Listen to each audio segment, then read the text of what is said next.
Bonjour, bienvenue dans mon atelier. J'ai envie de dire notre, j'y arriverai pas. Bienvenue dans Histoire d'artisan. Je suis Lisa Millet et je serai votre guide dans l'exploration de l'artisanat. Je vous fais découvrir chaque jeudi les visages, ou plutôt les voix, de ces femmes et hommes qui ont décidé de passer leur vie à créer. Aujourd'hui, nous accueillons Emmanuel Aymon, céramiste chez Atelier Crute.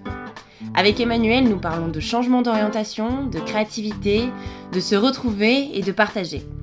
Emmanuel est en train de quitter son travail dans la communication pour se consacrer à la céramique. Elle nous raconte comment la céramique lui a permis de se redécouvrir. Vous entendrez parler de magie et d'optimisme, et j'espère que vous terminerez cet épisode comme moi, avec le sourire. Belle écoute! Bonjour Emmanuel, et merci de m'accueillir dans ton ou votre atelier. Voilà.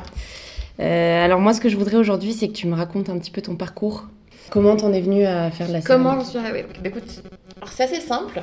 C'est assez simple. Non, c'est pas simple, mais c'est un vrai parcours. Moi, j'ai eu mon bac super jeune, alors 16 ans. Et du coup, j'ai mis vraiment du temps à trouver ce que j'avais envie de faire. Donc, j'ai fait de la philo, j'ai fait de l'histoire de l'art.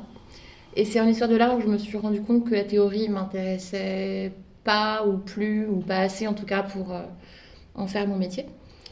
Et donc, je me suis inscrite dans une école et j'ai préparé les arts déco et j'ai réussi les arts déco à Strasbourg. Et je suis allée, après une licence d'histoire de l'art, je suis allée faire les arts déco à Strasbourg. C'est une école qui dure 5 ans, donc c'est quand même assez exigeant.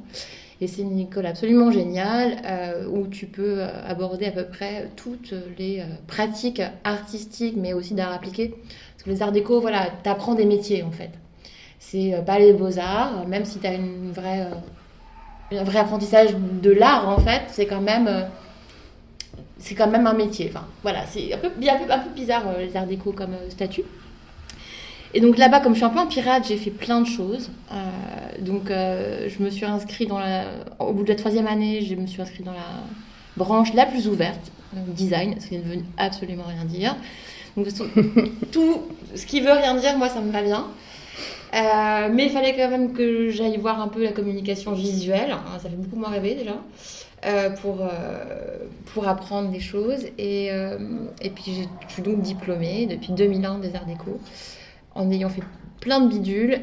Mais je ne vis que de la communication visuelle depuis maintenant 18 ans. Donc je suis directrice de création en agence de communication. Voilà. Et puis donc au bout de 10 ans en agence... j'ai pas fait beaucoup d'agences, donc je suis assez stable. J'ai fait 2 agences différentes. Mais je m'ennuyais terriblement et surtout, j'avais l'impression d'être totalement asséchée dans ma créativité. Or, même si c'est très institutionnel ces métiers et que la com, c'est très asséchant, on a besoin d'être créatif. C'est ce qu'on vous demande malgré tout. Donc même si c'est extrêmement cadré, cadrant et frustrant, s'il n'y a plus de créativité, c'est plus quoi faire, quoi. Et surtout, on perd complètement le plaisir. Donc moi, j'en suis arrivée à ce moment-là, en 2014-2015, où je n'avais plus du tout envie de faire mon métier, parce que j'avais plus accès à mon imaginaire et à ma créativité, en fait. Et c'est compliqué de savoir ce que ça veut dire la créativité, mais en gros, c'est ce qui vous permet d'imaginer ce qui n'a pas été fait avant, quoi. Sans doute, c'est une bonne définition. Or, c'est vrai que dans le design graphique, on est quand même beaucoup dans la reproduction. Ce qui marche, on le reproduit, plus ou moins à bâtardi. Généralement, on ne fait jamais mieux que ce qui a déjà été fait. On fait toujours plutôt moins. C'est pas un constat très positif que je fais, mais c'est un peu... Ce métier est devenu un peu ça. Donc, j'avais besoin d'autre chose, mais j'ai pas quitté mon boulot. Enfin, j'ai une famille, non pas nombreuse, mais quand même, qui a des besoins, et moi aussi. Mais je suis allée chercher la seule chose que je n'avais pas abordée pendant ces 5 ans aux arts déco, c'est-à-dire le modelage, le rapport à la terre. Donc j'ai fait ce que font les gens aujourd'hui dans les ateliers. J'ai cherché un atelier de céramique pas trop loin de chez moi, accessible dans mon peu de temps. Parce qu'à l'époque, j'étais encore au 5e, donc j'avais vraiment très peu de temps. Et j'ai pris un stage de 2 week-ends chez une céramiste à Noisy-le-Sec. Et là, ça a été vraiment une épiphanie, quoi. Ça a été incroyable la sensation que j'ai eue. incroyable. J'avais jamais eu cette sensation-là dans aucun autre médium. Voilà. Et quelle sensation? C'est une absolue liberté. Et quand je dis ça, c'est vraiment à remettre en perspective. C'est-à-dire une liberté de tout faire, d'avoir tout dans les mains et de ne pas être contraint par le regard de l'autre, ni par rien du tout. Donc j'ai senti une espèce de calme dans le rapport à la terre et à ce que je pouvais en faire, mais qui était fou, quoi. Le contraire de ce que je vivais au quotidien, en fait. Toujours à se dire, est-ce que ça va marcher, est-ce que ça va plaire. Là, un espèce de rien à foutre. Et un calme. Et moi, je suis quelqu'un de très angoissé, très speed. Et là, j'étais vraiment... c'est comme si je revenais à moi-même. Dans ce premier rapport à la Terre, qui a duré quoi le stage, ça dure 6 heures, 7 heures. Et donc là, c'était... là, je me suis dit, bah voilà, ça c'est une sensation que je ne veux pas perdre et que je veux faire grandir dans ma vie. Et c'est ce que j'ai fait. Voilà. Est-ce que tu peux nous expliquer ce que tu as fait avec Atelier Crute? Alors, ça pas arrivé tout de suite. Alors, forcément, donc, cette petite graine, en fait, qui a été plantée dans un stage totalement amateur et une initiation, bah, j'en ai fait de plus en plus avec cette céramiste. Après, quand j'avais fait le tour de cette approche-là, bah, je suis allée voir une autre céramiste et j'ai pris des cours hebdomadaires. En même temps, j'ai découvert l'atelier Crute, qui est plus proche de chez moi, et par le biais de ma petite fille, qui a aujourd'hui 7 ans, et à qui j'ai fait faire des cours de céramique, parce que moi j'en avais touché à ça, et que comme on est très fusionnel, je me suis dit ça peut lui plaire. Et du coup, j'ai rencontré les céramistes qui partagent cet espace, et je fais partie d'eux maintenant complètement depuis 3 ans. Je suis vraiment arrivée par la petite fenêtre, et j'ai pris une demi-place en fait, et je me suis formée en autodidacte, au contact des autres céramistes. C'est pour ça que je dis notre atelier. Donc pour moi, la notion de partage dans la terre, elle est essentielle. Et j'ai pris évidemment des cours, mais en fait, j'ai aussi doublé ça par regarder les gens faire ici, parler, discuter, poser des questions, pas trop, m'imprégner, et puis travailler, et puis faire. Voilà. Tu m'as expliqué en amont de cet enregistrement, de ce podcast, que tu, en fait, n'étais toujours pas à ton compte. Non, et que tu... Voilà, je suis en phase de transition. Ok, est-ce que tu peux nous expliquer cette transition? Ouais, cette transition, c'est toujours un peu long. C'est-à-dire que là, je vais quitter mon travail après 10 ans. Donc, s'il me laisse partir, mais c'est un peu l'idée. D'ici quelques mois, et je vais architecturer ma pratique de la céramique entre les cours pour enfants, pour adultes et ma pratique personnelle.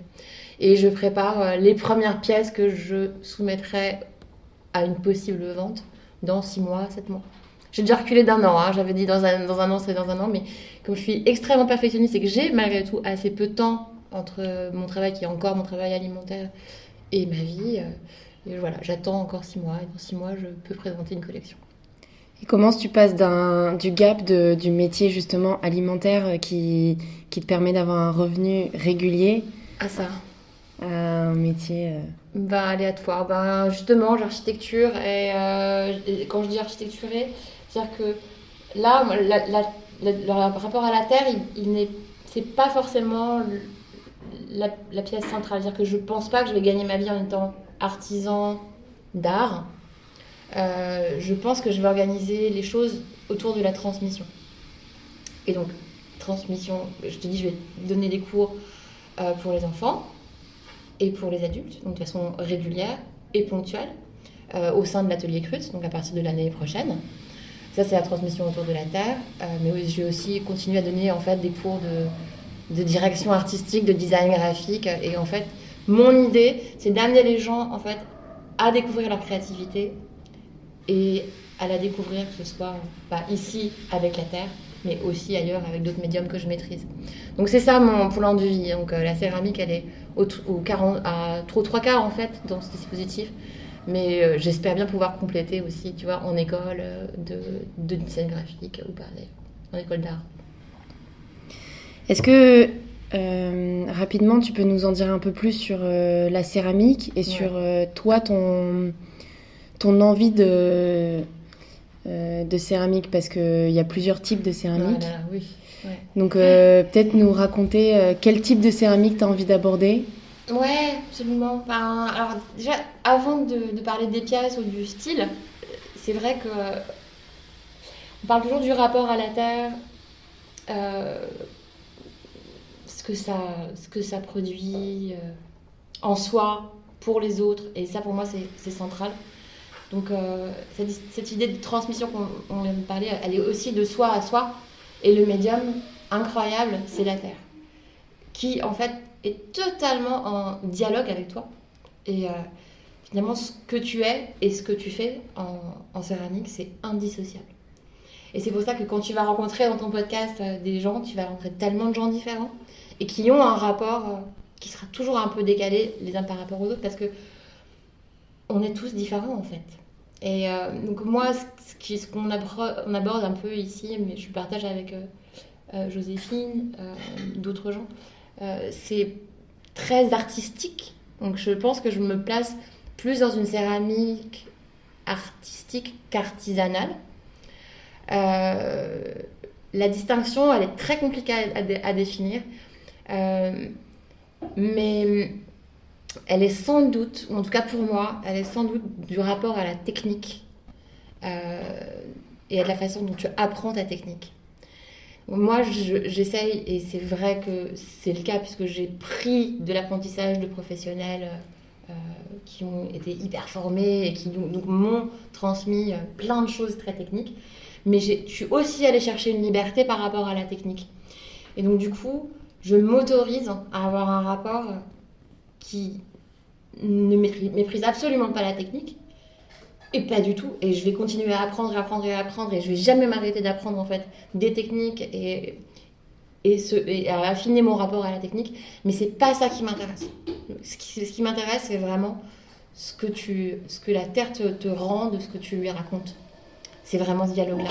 Donc du coup, pour l'instant, moi, je suis pas passée par le tournage, mais c'est mon prochain chantier. L'année prochaine, je vais me former autour avec quelqu'un qui fait partie de notre atelier. Donc on est aussi dans ce rapport-là. Est-ce que peut-être tu peux nous expliquer les différentes techniques de céramique? Alors, tu as le rapport du tour. Donc voilà, comment on tourne avec son tour.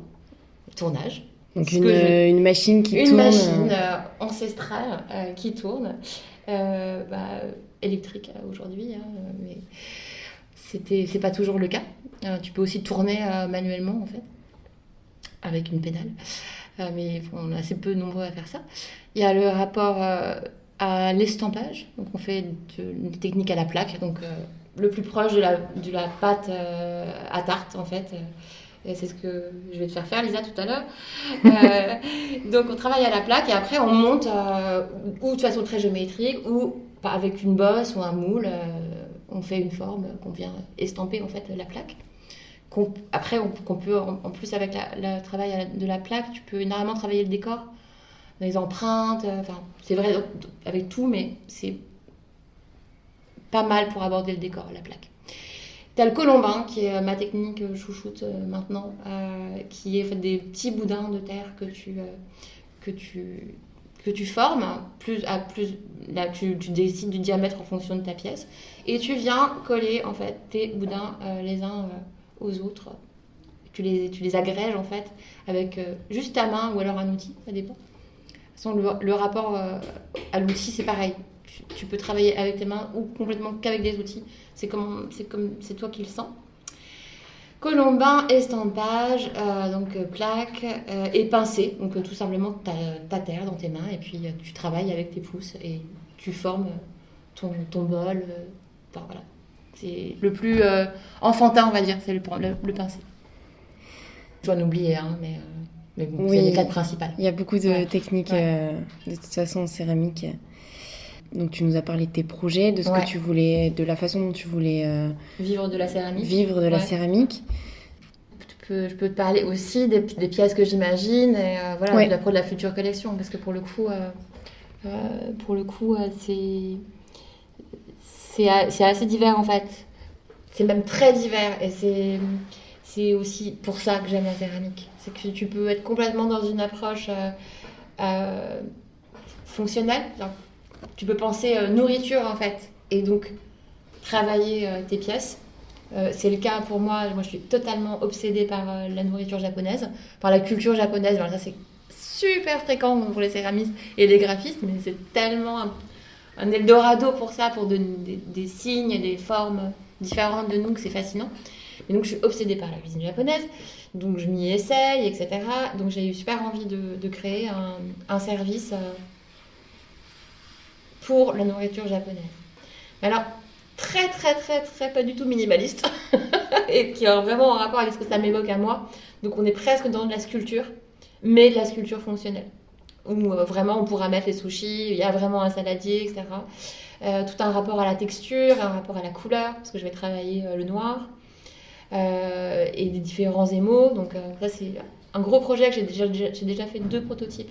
Donc je vais attaquer le 3e qui aura appris des 2 premiers prototypes par rapport à l'émail, justement. Tu peux peut-être préciser ce que c'est l'émail? Ouais, alors l'émail,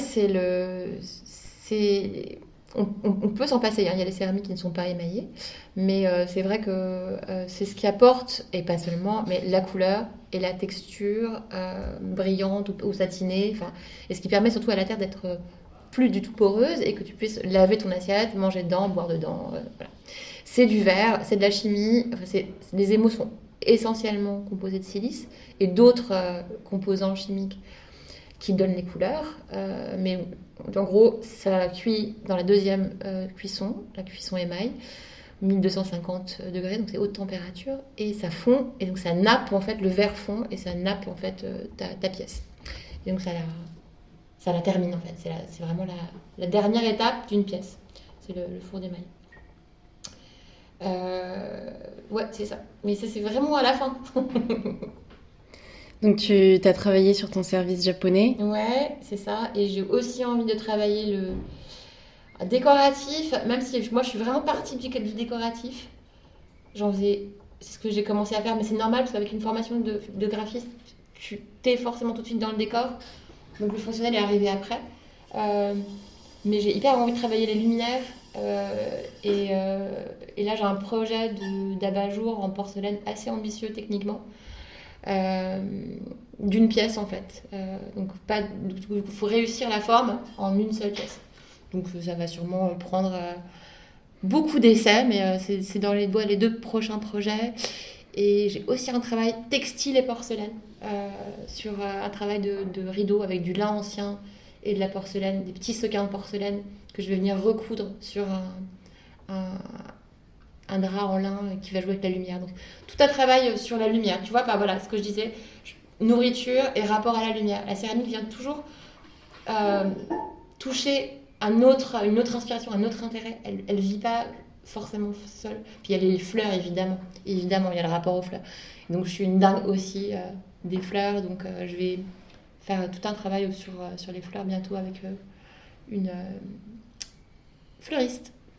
On va lui proposer un travail de commande où elle me demande des choses et je réagis. Mais c'est ça aussi qui m'intéresse dans la céramique. Tu vois, la nourriture, j'ai très envie de travailler avec un chef ou une chef jeune qui débute pour essayer de faire un dialogue entre c'est quoi le truc que tu as envie, le dîner que tu as envie de créer. On le fait dans 2 mois. Dans 2 mois, j'ai fait le service qui sera top avec ce que tu vas nous cuisiner. Voilà, c'est des gens, la céramique, c'est des rencontres, quoi. Est-ce que tu penses que ton besoin de sortir des sentiers battus comme ça, de mélanger des matières auxquelles on n'aurait pas forcément pensé, ça vient du fait que justement tu as été frustrée pendant 10 ans? Alors, je pense que ça vient de mon moi petite fille. Voilà. Et je pense que mon moi petite fille qui essayait toujours de faire tenir des choses ensemble, et puis bon, voilà, la magie n'étant pas toujours là, ça marchait pas. Je pense que j'étais super frustrée que la magie n'existe pas quand j'étais petite et que j'étais une enfant extrêmement rêveuse mais créative et donc touche à tout. Et le touche à tout qui fonctionne pas parce que la magie n'existe pas m'a beaucoup frustrée. Et après, effectivement, mon métier de directrice de création m'a énormément frustrée. Donc oui, ça a rejailli dans un 2e moment de ma vie professionnelle, bien sûr. Mais c'est pas que la professionnelle, c'est vraiment la petite fille. Est-ce que tu peux nous raconter une anecdote sur ton métier de céramiste? Mon métier, tu sais que voilà, avant de... Ton expérience de céramiste. Mais même, je crois que métier, c'est un super beau mot, mais je sais pas si je colle en fait. Je sais pas si j'ai envie de coller au fait d'avoir un métier. J'ai vraiment envie de coller au fait d'avoir une pratique. Mais c'est vrai pour tout, pas seulement pour la céramique. Je suis à fond dans le yoga, c'est une pratique. Enfin voilà, je suis vachement plus à l'aise avec cette notion de pratique et de pratique qui se pratique tous les jours. Et de pas un moment où tu as un métier, voilà, c'est installé, etc. J'ai un problème avec l'installation, mais c'est normal à ce moment-là de ma vie, mais c'est dans mon caractère. Alors, une anecdote dans ce métier. Je crois que le premier truc c'est forcément, les anecdotes, elles sont toujours sur les échecs, mais c'est un lieu commun de dire que les échecs, ça t'apprend, mais c'est tellement vrai, quoi. C'est tellement vrai. Donc, l'émail, j'en ai parlé tout à l'heure, c'est la dernière touche. C'est assez magique parce que l'émail, tu ne vois jamais la tête ou la couleur que ça aura, en fait. C'est toujours une poudre, enfin, c'est un liquide qui devient très vite une poudre blanche qui se dépose sur ta pièce, comme si elle était glacée, et tu ne sais pas. Alors, évidemment, tu as les émaux, alors moi, j'en fais pas. Par exemple, je ne les crée pas, mes émaux. Ce sera une phase ultérieure parce que c'est passionnant, mais c'est incroyablement technique. Ça prend des années, quoi, d'apprendre à les faire. Mais tu sais que ça va être bleu, quoi, quand même, hein, je veux dire, grosso modo. Donc, quand je travaillais chez ma céramiste qui m'apprenait pas mal de trucs, et donc elle avait ces émaux incroyables parce qu'elle elle était créatrice d'émaux, elle faisait des super belles couleurs. Et donc, j'avais fait un saladier et qui était pas mal. J'étais hyper contente de cette pièce qui était très travaillée, mais quand même qui était super, super jolie. Et donc, j'y suis allée à fond avec les émaux. Donc, j'ai décidé qu'il y aurait un peu de rose, un peu de vert, etc. Et tout ça à l'aveugle, hein, donc d'accord, ok. Et la pièce est sortie, mais c'était monstrueux. Mais monstrueux dans les couleurs, mais aussi monstrueux parce que l'émail avait boursouflé la forme. C'était mais d'un kitsch, mais absolu. Et du coup, là, j'ai compris qu'il fallait se méfier complètement des émaux et puis du plus, parce que du coup, ça m'a appris l'épure alors que j'étais pas du tout comme ça au départ. Et donc, du coup, j'apprends à retirer, à faire moins, toujours moins. Et c'était un super apprentissage. Alors que je viens, en fait, du graphisme, de l'ordinateur qui te permet d'en rajouter, d'en rajouter. Et même si dans le graphisme, je fais des choses qui sont maintenant très épurées, j'avais oublié cette leçon-là en céramique. Elle me guide. Toujours en retirer, toujours en faire moins, toujours savoir s'arrêter. Voilà. Oui, et puis dans le graphisme, avec l'ordinateur, tu peux l'enlever. C'est ça, le pomme Z n'existe pas dans un atelier de céramique. Et tu peux pas savoir à quel point ça fait du bien que le pomme Z n'existe pas. Donc tu nous as parlé de tes sources d'inspiration. Mm. Tu nous as parlé du Japon. Ouais. Est-ce que tu as d'autres sources d'inspiration? Waouh. Carrément. Alors c'est marrant parce que à l'époque d'Instagram, moi je suis sur Instagram depuis vraiment très peu de temps. Je trouve ça hyper fascinant. Mon fil d'Instagram, c'est que des japonais, c'est trop cool. Mais en même temps, c'est pas du tout ça qui m'inspire en fait. Et je puise pas mon inspiration des images que je peux voir. Et je crois que c'est super important d'ailleurs de savoir préserver une inspiration extrêmement personnelle. C'est la grande difficulté aujourd'hui. Et je le vois avec mes élèves. Ils ont toujours envie de faire un truc qu'ils ont vu quelque part. Donc là, j'essaie toujours de creuser, sans être brutale, mais de toujours les aider à creuser un peu plus loin. Donc mes inspirations personnelles. Alors là, on est en espèce de grand écart entre le Japon et l'Angleterre du 19e siècle. Alice au pays des merveilles, les contes de fées.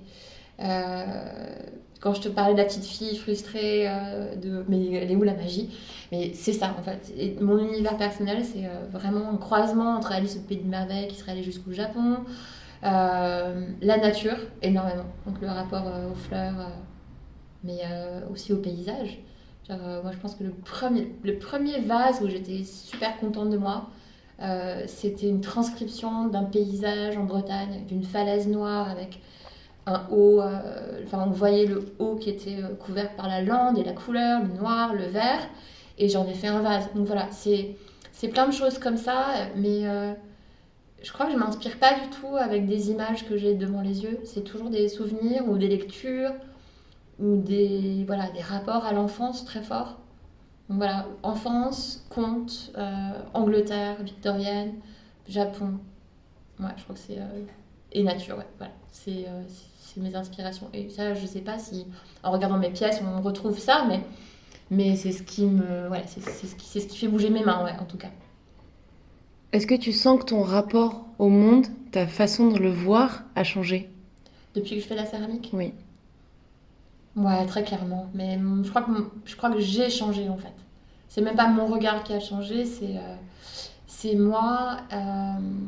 C'est la pratique de la terre qui, en fait, m'a complètement permis d'être ouverte aux autres et à questionner en fait le rapport aux autres via l'échange, le partage et le respect des singularités et des personnes en fait. Donc ça m'a, enfin je vais dire un truc un peu grandiloquent, mais ça m'a rendu bien meilleure en fait. De cette pratique m'a rendue meilleure, plus disponible, plus ouverte et beaucoup plus consciente de la fragilité de l'existence. Voilà, ça paraît un peu terrible, mais c'est vrai. Voilà. Et puis je suis aussi arrivée à la céramique dans des circonstances après quelque chose de très triste dans mon entourage. Donc ouais, la fragilité et le respect des uns et des autres et de cette planète et tout ça, voilà. Donc je suis une meilleure personne. Peut-être plus chiante aussi, mais meilleure. Juste avant qu'on commence l'enregistrement, tu me parlais que tu étais une personne optimiste. Ouais. Est-ce que tu crois que c'est justement depuis que tu as commencé ton rapport à la céramique ou tu l'as toujours été? Non, je crois que j'ai perdu cet optimisme pendant longtemps. Vraiment longtemps. Je crois que là, dans le domaine d'activité dans lequel, avec lequel je gagne ma vie depuis 20 ans, m'a pas rendu du tout optimiste, m'a rendu extrêmement cynique. Et que c'est pas du tout ma nature profonde. Donc je suis revenue grâce à la terre, à ma nature profonde, parce que c'est ça que ça fait la terre en fait.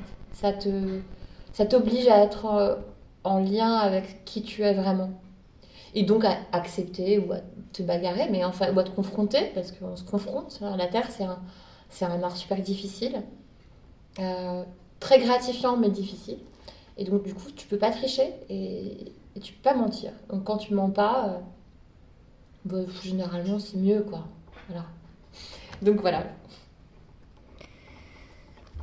Pour toi, quels sont les principaux enjeux que tu rencontres dans dans ta pratique de la céramique? Alors, les enjeux que je rencontre dans ma pratique, alors c'est sur deux volets. La pratique personnelle, donc du coup vraiment d'artiste. D'accord, je préfère vraiment dire artiste qu'artisan. Parce que c'est plus juste pour moi. Elle est justement de ne pas se mentir et de ne pas être dans un confort. Et du coup, d'être toujours très aventurière, mais pas flemmarde. Tu vois, par exemple, par rapport à la technique, donc de continuer à apprendre des techniques, parce que moi, je suis au début, quoi. Enfin, j'ai 4 ans de pratique, c'est tellement le début.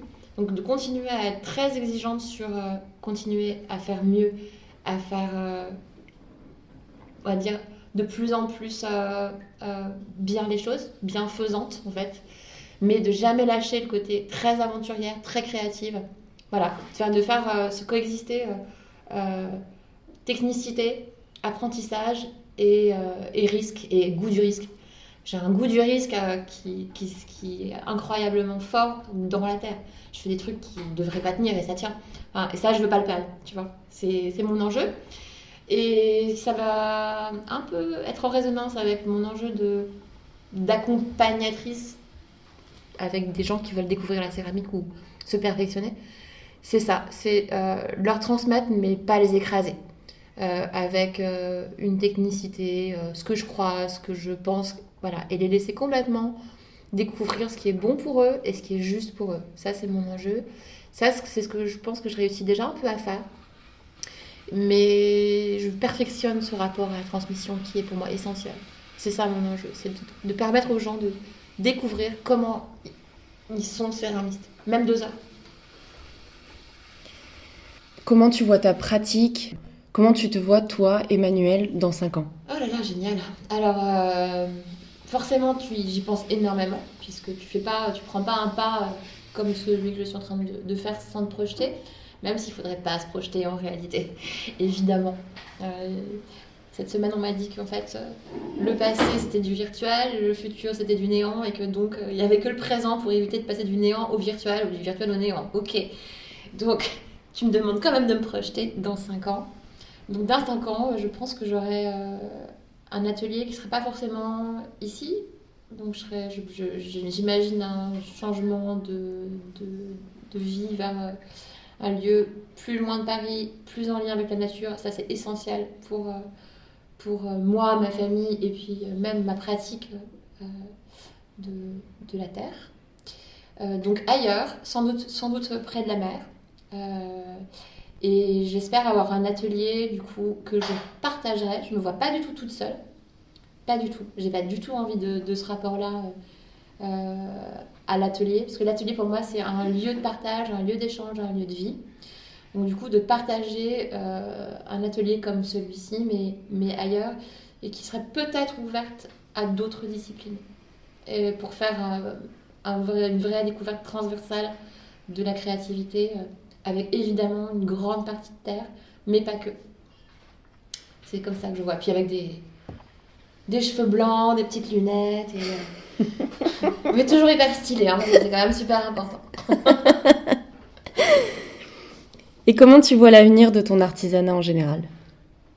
Alors là, pour le coup, je suis hyper optimiste. Parce que même s'il y a un effet de mode évident qui peut un peu m'angoisser en ce moment, m'angoisser parce que j'ai peur que ça s'arrête, je trouve quand même que la céramique, elle est à la mode aussi parce qu'elle est juste, en fait, dans le rapport au monde et au rapport que les humains prennent conscience qu'ils doivent avoir au monde. Donc, je suis optimiste là-dessus parce que je pense qu'on a besoin, en fait, de faire des choses nous-mêmes, de se réapproprier, se faire absolument, mais ça se passe pas seulement la céramique, et que vraiment je te mets au défi de faire la différence entre boire dans une tasse que tu as faite ou boire dans un truc que tu as acheté ailleurs. Mais l'expérience est tellement différente et les gens sont de plus en plus au courant de ça, mais c'est presque magique en fait. Donc je pense que ça va pas s'arrêter.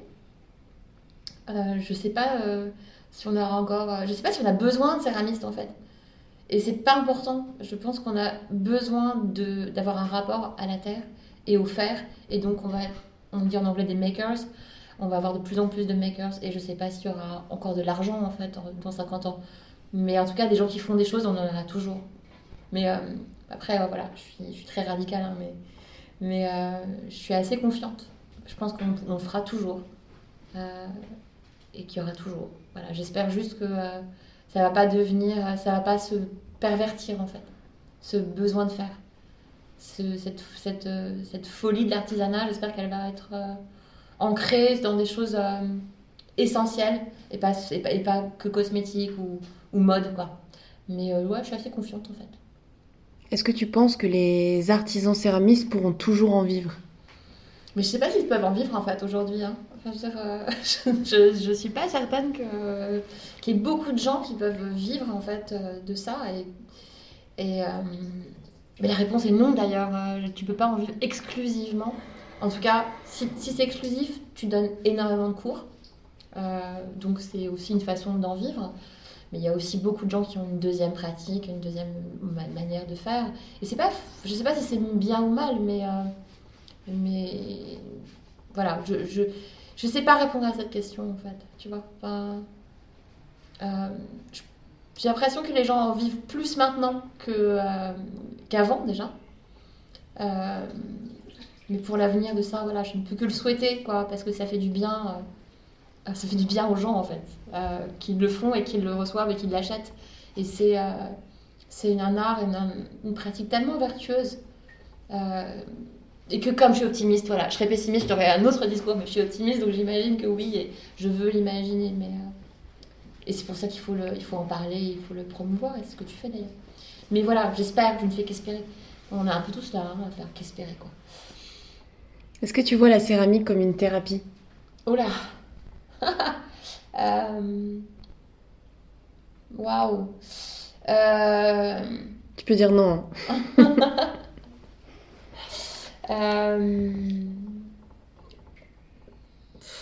Ben, c'est possiblement ça, mais c'est pas ça. Il y a forcément des vertus thérapeutiques ou de découverte de soi. Donc, en fait, voilà, je pense que c'est un art génial pour se découvrir. Je pense que se découvrir, ça fait du bien, donc ça a des vertus thérapeutiques. Voilà, après, je pense que ça ne peut pas forcément te guérir, mais que c'est un formidable art pour se découvrir soi. Et pour voir où tu mens pas, où tu triches pas. Et donc du coup, forcément, ouais, ça guérit, mais il y a des gens qui ne verront pas, qui sont en train de mentir. Enfin, tous les céramistes ne sont pas des anges, en fait. Hein. Enfin, c'est clair. Et justement, c'est ce que je te disais, il y a tellement de... Les personnalités se révèlent tellement avec la céramique que tu as des anges, des démons, et c'est ça qui est génial, quoi. Faut juste pas partager ton atelier avec des démons, quoi. Mais, mais c'est vrai comme partout, quoi. En tout cas, oui, ça fait du bien, ouais. C'est vertueux. Je préfère dire ça que thérapie. Oh, thérapie, ça m'angoisse un peu. Ça fait trop médical. Ouais.